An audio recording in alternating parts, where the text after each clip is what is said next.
Depuis le 1er octobre, date à laquelle l'agglo Hénin-Carvin a repris en régie la collecte des déchets ménagers sur l'ensemble des communes du territoire, un numéro vert permet aux usagers de faire remonter les éventuels dysfonctionnements constatés.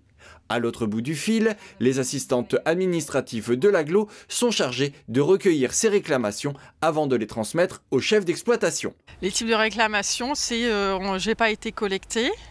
Donc on précise le flux en ordures ménagères ou en tri sélectif. Et des fois, avec le démarrage, c'était j'ai pas été collecté depuis 15 jours. Donc on essaye de rattraper tout ça.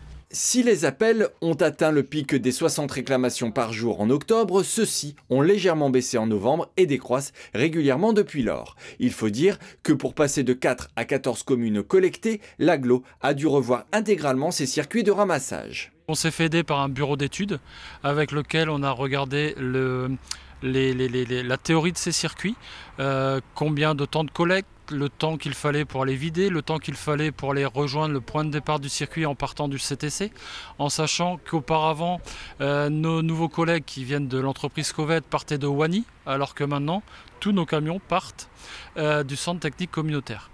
À cela s'est ajouté un gros travail de terrain pour vérifier la nature des nouvelles voies à collecter.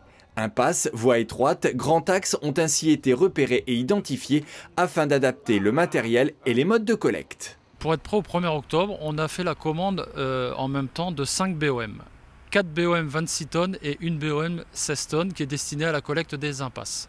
Des nouvelles bennes qui, bien entendu, roulent au gaz puisque le centre technique communautaire dispose de sa propre station GNC.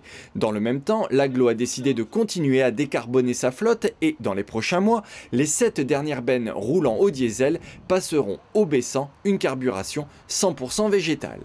Conjugués à de nombreuses embauches de chauffeurs et d'agents de collecte, tous ces efforts n'ont pour autant pas permis d'éviter les couacs depuis le 1er octobre. Le plus gros paramètre pour moi, ça a été la fiabilité de données que l'on avait cherché à obtenir sur les circuits que l'on ne connaissait pas, c'est-à-dire les circuits qui étaient effectués jusqu'à présent par l'entreprise privée. Il faut que le traceur ait fonctionné tout au long du circuit et il faut que le chauffeur qui est conduit ce jour-là ait fait le circuit dans le bon sens et avec honnêteté. La difficulté, c'est qu'on travaille toujours en flux tendu. C'est-à-dire que tous les jours, nos agents partent, matin, après-midi. On relève des couacs dans les tournées. On essaye de les corriger et chaque jour est une nouvelle journée avec son lot de zones blanches que l'on doit gérer. Mais quoi qu'il en soit, chacun au centre technique communautaire est mobilisé pour améliorer dans les plus brefs délais le service public de collecte des déchets sur l'agglo Hénin-Carvin.